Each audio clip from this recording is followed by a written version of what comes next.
ரயிலில் வந்த நடிகர் ஷாருக்கானை பார்க்க ரசிகர்கள் முண்டியடித்ததால் ஏற்பட்ட நெரிசலில் சிக்கி ஒருவர் பலியானார். ஷாருக்கான் நடிப்பில் உருவான ரயீஸ் ஹிந்தி படம் 25ஆம் தேதி ரிலீஸ் ஆகிறது. படத்தை ரசிகர்களிடையே பிரபலப்படுத்த திங்களன்று மும்பையிலிருந்து டெல்லிக்கு ரயிலில் புறப்பட்டார். வழியில் குஜராத்தில் உள்ள வடோதரா ரயில் நிலையத்தில் இறங்கிய ஷாருக்கானை பார்க்க ரசிகர்கள் முண்டியடித்தனர். போலீசார் தடியடி நடத்தியதில் ரசிகர்கள் சிதறி ஓடினர். இதில் ஃபரீத்கான் பதான் என்ற ரசிகர் நெரிசலில் சிக்கி மூச்சு திணறி இறந்தார்.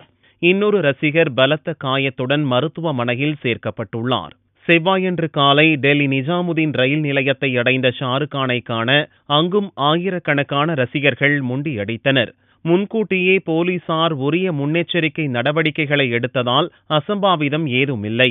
ரசிகரின் இறப்பு துரதிர்ஷ்டவசமானது என்ற ஷாருக்கான் அவரது குடும்பத்துக்காக பிரார்த்திப்பதாக உருக்கமுடன் கூறினார்.